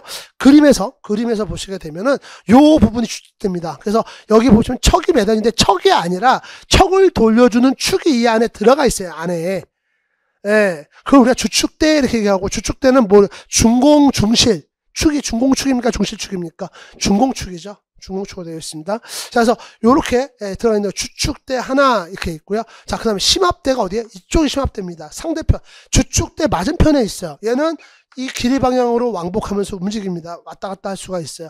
왕복대, 여기 있는 게 왕복대죠. 왕복대 위에 뭐가 올라갔습니까? 복식 공구대가 올라가 있고, 이런 구조가 됐죠. 그 다음에 여기 하나 빠진 게 있습니다. 베드가 빠졌죠. 이 심압대, 가 올라가 있는 레일 깔려 있는 부분을 우리가 베드 이렇게 얘기를 하고 있습니다. 요 4개 베드, 왕복대, 심압대, 주축대를 갖다가 우리가 선반의 기본 요소, 선반의 주요 요소 4개 이렇게 우리가 설명을 하고 있어요. 그래서 요 부분 여러분들 혹시 헷갈리셨다면은 이번에 꼭 좀 기억하고 넘어갔습니다. 이거 다 잘 나왔던 애들이에요. 다 잘 나왔던 애들입니다. 자, 13번 정도 볼게요. 13번. 네. 요것도 여러분들이 뭔가 외워서 풀 수 있는 것보다도 내가 공부하면서 그동안 이 부분 사실 기계 설계에서 배웠던 내용일 수도 있습니다. 이 부분이 기계 설계에서 가져와야 될 수도 있는데 한번 이 사각형 안에서 뭐라고 설명하는지 보도록 할게요. 한쪽 또는 양쪽 기울기가 있는 평판 모양의 쐐기다. 한 축의 로드 엔도를 다른 축에는 소켓을 끼고 이것을 때려 박아서 두 축을 연결한다. 두 축 방향의 인장 또는 압축 하중을 받는다 라고 나오는데, 요 얘기하고 있죠. 쿼터 얘기하고 있잖아요. 그래서 이쪽을 갖다가 로드 엔드, 이쪽을 소켓, 이걸 갖다가 여기 쐐기를 뭐라고 합니까? 쿼터라고 얘기를 하고요. 쿼터는 한쪽 기울기가 있고 양쪽 기울기가 따로따로 있습니다. 이렇게. 요 그대로. 그러니까 이 그림을 글로 그대로 표현을 해놨어요. 네. 근데 재밌는 게 뭐냐면 여기 축 방향의 인장 또는 압축 하중을 받는다. 얘는 돌아가는 애입니까? 이 축은 돌아가요? 아니. 축 방향으로 이쪽 방향으로 왕복한다 이 얘기예요. 얘가 이렇게 회전하는 애가 아니라 요거 잘 나옵니다. 요거 잘 나옵니다. 예전에 잘 나왔었습니다. 근데 이번 문제는 그렇게 안 나오고, 쿼터를 그냥 여러분들이 요 형상을 알고 있으면, 아, 이 형상을 지금 글로 풀어냈구나. 전 딱 그 생각이 들더라고요. 예. 이거는 뭐 외울 필요는 없어요. 외울 필요 없고, 형상을 기억하고 계신 분들은 어렵지 않게 풀으셨을 겁니다. 네. 자, 14번 보도록 할게요. 기어 가공의 마무리 공정에서 공정 중 버니싱에 대한 설명으로 옳은 것은 그랬어요. 자, 여러분 이 문제를 풀려고 그러면 여러분이 두 가지를 아셔야 됩니다. 두 가지를 아셔야 됩니다. 자, 버니싱이 일단 무엇이냐. 그래서 제가 사진을 어떻게 구했어요. 사진을 구했습니다. 여러분들 이렇게 좀 이해를 보는 사진을 구했는데 여기 와서 딱 보니까 잘 안 보여요. 그래서 이것을 이제 말로 제가 그려가면서 설명을 할게요. 일단 버니싱이 뭐냐면 여러분들 이런 거 한번 생각을 해보세요. 요런 기계 부품이 있다고 생각, 기계 제품이 있다고 생각합니다. 여기 있고 여기에 요런 식으로 이제 구멍이 나가지고 요로 이렇게 뭐가 유체가 통과하는 요런 통로가 있는 요런 제품이 있어요. 그러니까 여기 지금 단면을 친 거죠, 제가. 얘는 위에서 봤을 때 원형입니다. 이렇게 원형이에요. 원형입니다. 요 부분, 이쪽 이렇게 내려간 부분, 경사진 부분이 이렇게 지금 표현이 되어 있는 건데, 여기를 갖다 이제 절삭 가공을 했다. 근데 이 면을 갖다가 좀 표면 거치를 향상시키고 싶어. 그러면 여러분 의외로 할 수 있는 방법이 빨리 뭐 할 수 있는 방법, 효율적인 방법 몇 개 없습니다. 물론 여기 갖다 사포를 문대면 어때요, 선생님? 아니면 뭐 요렇게 생긴 숫돌을 쓰면 어때요? 그럼 숫돌 여기 맞게 매번 제작해야 되겠네요. 그죠? 좀 어렵잖아요. 근데 그럴 때 쓸 수 있는 방법이 뭐가 있냐면은, 요렇게 원추형으로 된 금속 볼이라고 해야 되나요? 금속 원추라고 합시다. 얘를 갖다가 기계에서 밀어 넣어가지고, 이런 식으로. 얘를 빠르게 회전하면서 얘를 눌러버립니다. 이 표면을 눌러버려요. 그러니까 어떻게 보면 소성 가공이 들어가는 거죠. 소성을 시키는 겁니다. 이 면에 울툴불툴한 거를 갖다가 깎아내는 게 절삭이나 연삭을 통해서 재가공하는 게 아니라 얘를 눌러버려요. 그러니까 힘으로 눌러버리기 때문에 여기가 매끈하게 눌려지는 이제 이런 형태가 나옵니다. 이걸 버니싱 합니다. 그래서 말만 본다 그러면 이게 이 버라는 말이 있거든요. 이게 우리 한국말로 하자 그러면은 약간 찌꺼기? 약간 그런 느낌이에요. 약간 좀 지저분한 느낌인데, 현장에서 우리 일본말을 많이 쓰니까 내가 공무원하고서 일본말 안 쓰려고 진짜 노력 많이 하는데, 요거는 이번 한 번만 쓸게요. 한 번만, 나중에 잘 안 쓰는데 하여튼 이번엔 쓸 수밖에 없어. 우리 현장에서 뭐라고 하냐, 이 벌을 갖다 이발이라고 합니다. 이발이. 이거 쓰기는 좋을 거. 이발이라고 하지. 그래서, 야, 너 저 이발이 좀 제거하고 와. 뭐, 이 얘기 한단 말이죠. 그게 왜 그러냐면은, 여기에 절삭 작업을 하고 나면 여기에 이렇게 보풀하기 같은 게 올라와요. 보풀 같은 게. 그걸 갖다 얘가 눌러주는 겁니다. 그러면 떨어져 나가는 거고. 눌러주는 겁니다. 그걸 우리가 버니싱이라고 얘기를 해요. 일단 이 버니싱에 대해서 알고 계셔야 되고, 자, 그 다음에 이 버니싱을 통하게 되면 뭐가 좋으냐? 절삭이나 연삭을 통해서 표면거치 향상을 시키면 일단 절삭 같은 경우는 굉장히 정밀한 작업을 해야 되니까 그건 단가가 안 나와. 효율이 떨어져. 그럼 연삭이 있거든요. 연삭 같은 경우는 휙 감는데 형상이 좀 골 때리잖아요. 전용 숫돌도 있어야 될 것 같고, 왠지. 그럴 때는 그냥 이 버니싱을 하게 되면 좋은데, 가장 이 버니싱이 좋은 건 뭐냐면은, 이 표면을 손상시키지 않고 깎아내지 않고 눌러버리기 때문에, 이 표면이 단단해져요. 뭐 생각하시면 되면 여러분, 단조 있잖아요, 단조. 또는 뭐예요? 우리 나사 만들 때, 나사 만들 때 나사 성형 하는 거 있잖아요. 그거 단조 또 전조 뭐 이런 거 생각하시면 좋아요. 네. 그래서 요 표면이 단단해집니다. 강도가 올라가요. 그래서 그걸 좀 통해서 보도록 할게요. 기어 치형 표면의 구름 동작을 통해서 표면 정밀도 및 피로 수명을 증가한다. 요거 뭐야? 표면 정밀도 생각시키는 지금 이발이 제거한다고 말씀드렸잖아요. 그죠? 이건 당연히 들어가는 거고, 자, 피로 수명을 증가시킨다라고 했어요. 피로 수명이 증가한다니까 강도가 올라가는 거예요. 강도를 충분히 확보하는 겁니다. 이게 왜 확보를 할 수 있다? 눌러버리니까, 깎지는 않아버리니까.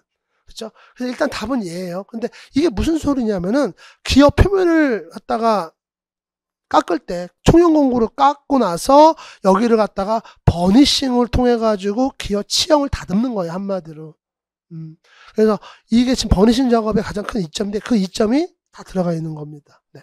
나머지는 보면은 절삭이라든가 연삭으로 설명을 하고 있죠. 그래서 뭐 커터를 사용한다, 뭐 기어 형태의 고속으로 기어 표면을 만들고, 이거는 약간 지금 3번 같은 경우는 여기 뭐 커터라든가 뭐 수돌 얘기는 없지만 여기 뭐가 들어가면 연마제라는 말이 들어가거든요. 이건 연삭 작업을 설명하는 것 같아요.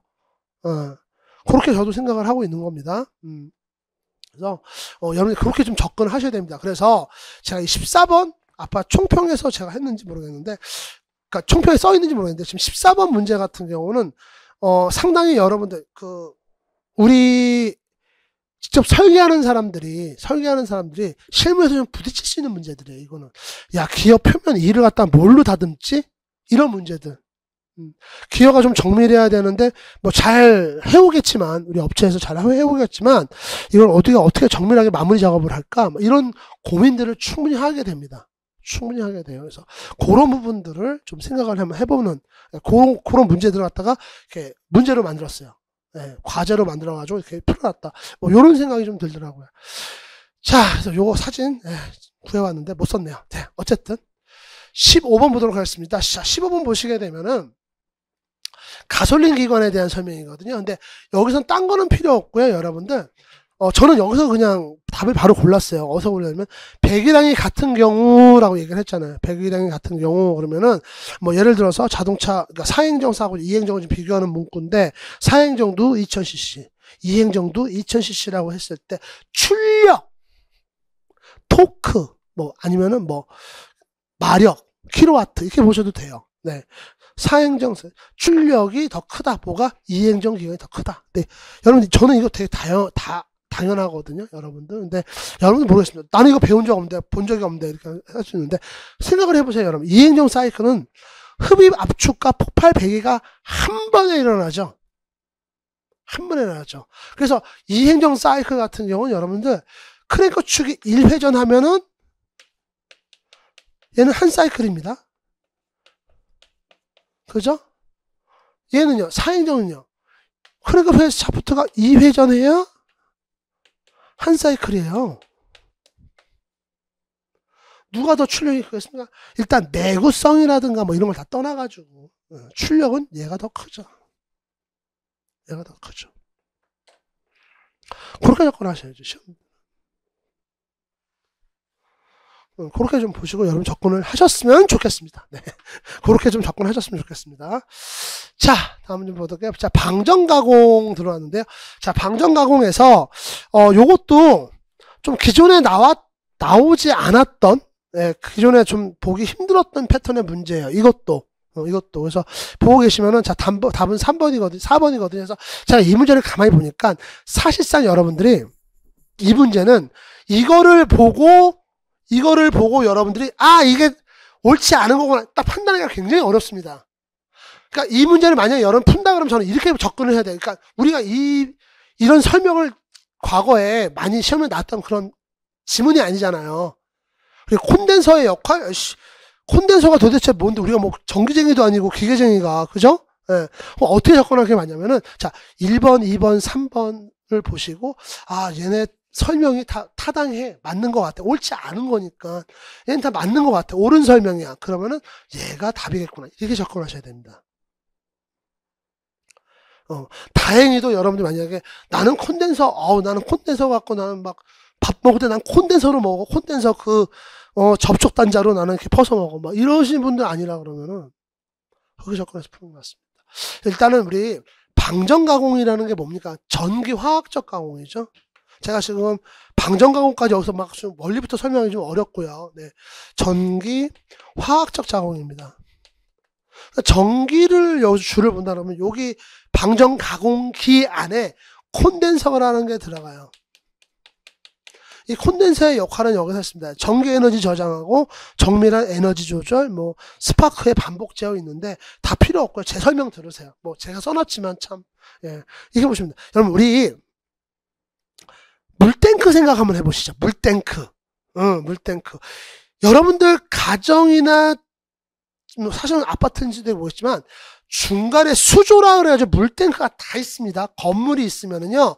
물탱크가 여기 있는 경우가 있냐, 뭐 위로 올라가는 경우가 있냐, 뭐 요런 게 다를 뿐이지 중간 단계에 물탱크를 다 갖다 놓습니다. 왜 그러냐면은 자, 각 가정이 있고 뭐 사무실이 있다고 했을 때 어떻게 매번 틀 때마다 저 앞쪽에 저기 우리 정수장에서부터 물이 거기서부터 온다고 생각하면 얼마나 짜증나겠어요. 그죠? 또 중간에 오다가 여기저기서 써댈 테고 난 수압이 안 나올 거고, 그죠? 그러다 보니까 어떻게 합니까? 물을 갖다가 중간에다 어디다 받아 놓는 거예요.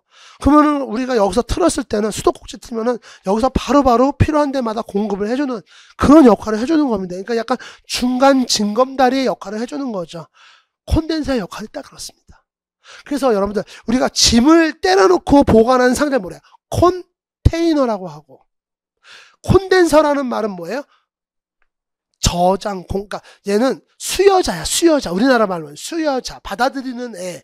그래서 저장이라는 개념보다는 약간 받아들이는 수여자, 뭐 이렇게 번역하는 게 딱 좋아요. 그래서 이 컨덴서는 그래서 전기 에너지를 저장하고 있다가 그러니까 이런 역할이잖아요. 그러니까 우리가 방전 가공기에서 방전 일으키는 공구 부분이 이렇게 생겼다고 했을 때 전기가 여기서 또 쭉 계속 따라오면은 이 라인도 길어져야 되고 여기에 무리가 많이 갈 거란 말이에요. 그러니까 여기 중간에 콘덴서를 딱 둬가지고 C라고 할게요. 콘덴서 C로 쓰니까 얘가 쭉 전기를 여기까지 가져와서 저장하고 있다가 여기서 쓸 때 여기서 주고 부족한 거 여기서 또 빨아들이고 이런 식으로 하는 얘가 콘덴서입니다. 그럼 볼게요.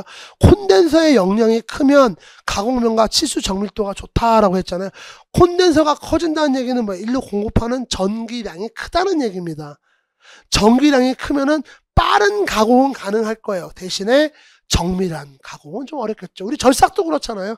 절삭도 한 번에 많이 가공한다 그러면 표면 거치기라든가 정밀도를 확보하는 게 조금 더 어렵죠.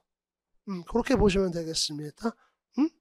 그리고 콘덴서, 지금 여러분 여기에 꽂혀가지고 이거 외우시려고 하시면 여러분들 이미 지는 게임 하는 겁니다. 이런 문제는 앞으로 또 나온다고 보기가 어려워요. 콘덴서의 역할이 중요한 게 아니라 여기서 여러분 답을 찾아가는 방향. 저도 이거 여러분들 이거 가르쳐 준 적 없습니다. 그러면 제 입장에서 여러분들 여러분들 미안합니다. 제가 이 부분은 여러분들 수업을 한 적이 없는데요. 뭐 이렇게 나와야 되겠어요? 아니죠, 여러분들.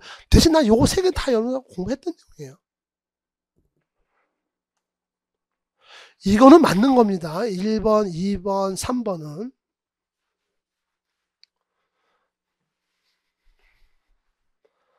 만약에 여기에 애매한 지문이나 보기 하나 더 들어가 있어요. 그러면은 좀 어렵죠.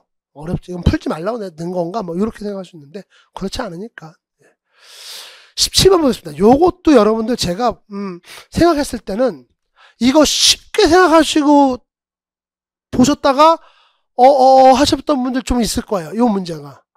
아니면 이건 뭐 저의 생각일 수도 있는데 아니면 오답을 찍으신 분들도 꽤 있을 겁니다. 자, 왜 그런지 설명할게요. 자, 일단 요 문제부터 보도록 하겠습니다. 워셔에 대한 설명은 옳지 않은 것입니다. 옳지 않은 걸 골라야 돼요.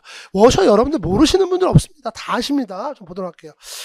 볼트 구멍이 클 때 사용한다. 너트의 풀어짐을 방지하는 효과가 있다. 너트가 닿는 자리면 거치기나 기울어져 있을 때 사용한다. 자리면 재료가 연질이어서 볼트의 체결 압력을 지탱하기 어려울 때는 사용할 수 없다. 답은 4번입니다. 답은 4번. 이제 왜 4번인지 설명을 드릴게요. 일단 1번, 2번, 3번을 볼게요. 그럼 요때는 워셔를 써줘야 된다는 얘기잖아요. 자, 보도록 하겠습니다. 볼트 구멍이 클 때 사용한다. 이거 무슨 얘기예요? 이거 평워셔 얘기하는데, 평워셔. 자, 왜 평워셔냐? 그림 한번 볼까요? 지금 여러분들 이게 지금 제가 여러분 설명하려고 또 갖고 나온 그림인데 이 볼트가 있고 이게 너트예요. 너트가 있으면 지금 여기가 이게 지금 평워셔입니다. 평어셔예요. 그러다 보니까 구멍이 좀 커. 볼트는 쑥 들어가는데 구멍이 커. 근데 너트로 채우려 얘가 없으면 너트만 들어가야 되는데 그랬을 때 간당간당해. 위험해. 그랬을 때 넓은 애 하나 작아주는 거죠. 아니, 평어셔가 뭐예요? 그냥 여러분들 동그란 에다가 구멍 하나 뚫어준 거잖아요. 그게 평어셔죠. 평어셔 얘기하는 거죠. 자, 그 다음에 너트의 풀어짐을 방지하는 효과. 이거 뭐 얘기하는 겁니까? 여러분들 스프링 워셔 생각하시면 됩니다. 뭐 다른 너트도 있겠지만 스프링 워셔 생각하시면 됩니다. 스프링 워셔가 뭐냐?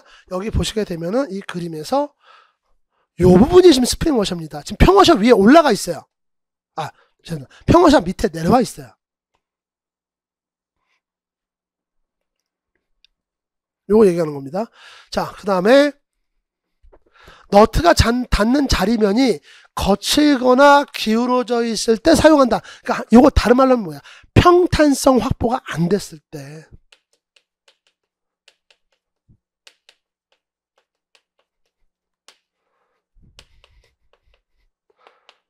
그때 쓴다. 그래서 이렇게 생각하시면 돼요, 여러분들. 그림에서 보시게 되면 여기가 이렇게 원래는 이렇게 평평해야 되는데 얘가 이렇게 살짝 기울어져 있거나 아니면 여기가 막 나 있어. 근데 원래는 이렇게 했을 때 뭐야? 해주는 가공이 있어요, 하나. 뭐가 있습니까? 스파페이싱. 근데 스파페이싱 갖고 안 돼. 그냥 스파페이싱 안 됐을 경우에는 요게 이렇게 거칠거나 평탄성 확보가 안 됐을 때 요 워셔. 그러니까 이건 평워셔 얘기하는 거예요, 평워셔. 여기에다가 평워셔나 스프링 워셔를 조합해서 사용하게 되면은 그래도 체결력을 유지하기가 쉽습니다. 체결 유지가 쉽습니다. 자, 그러면 볼게요.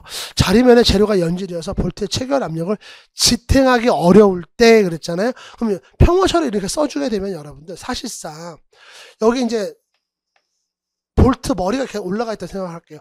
얘가 없을 때 이 좁은 면적에 힘이 집중되는 게 좋겠어요? 워셔를 써서 넓게 분산시키는 게 좋겠어요? 얘가 훨씬 낫죠. 어려울 때는 사용할 수 없다가 아니라 어려울 때 사용한다 이렇게 나왔어요. 그래서 이게 17번은 답이 4번. 그래서 여러분 이거를 공부하실 때 제가 왜 아까 옆에서 이거 좀 하셨던 분들 있을 겁니다. 오답이 있을 겁니다. 왜 그 얘기를 하냐면은 여러분 이런 문제 나오면 여러분들 현장에서 막 이런 고민 하시죠. 이거 지금 워셔가 종류가 얼마나 많은데 스프링 워셔도 있고 평워셔도 있고 뭐 셔부치 워셔도 있고 뭘 얘기하는 건데 이렇게 접근하시면 지는 게임이 되는 거죠. 그러니까 여기서는 여러분들 제일 중요한 거예요. 여러분들 일단 지문을 이렇게 알딸딸할 때는 지문을 빨리 보시고 지문을 읽고 빨리 간판을 하셔야 되는 게 여기 중에서 제일 아닌 것 같은 애를 고르시면 돼요. 제일 아닌 것 같은 애. 제일 아닌 것 같은 애를 고르시면 됩니다. 그렇게 계속 훈련하셔야 돼요. 제가 기계 설계도 그렇고 우리 기계 일반도 그렇고 이번에 이렇게 생각해야 될 문제가 좀 있습니다 라고 말씀드린 게 그래서 그래요. 워셔 누가 모릅니까? 여러분들 워셔 모르시는 분도 없잖아요. 공무원 시험 준비하시면 특히나 우리 기계식 준비하시는 분들이 워셔를 모른다고 저는 생각을 안 해요. 그럼에도 불구하고 좀 여러분들한테 생각해 볼 시간을 주는 그런 문제가 나오니까 이렇게 설명을 드리는 거죠. 그래서 저는 요 문제 유심히 봤습니다. 이거 좀 생각보다 그러니까 겉에서 보는 것보다 문제가 조금 생각해야 될 게 많구나. 이런 맥락에서 봤어요. 그렇게 푸십시오.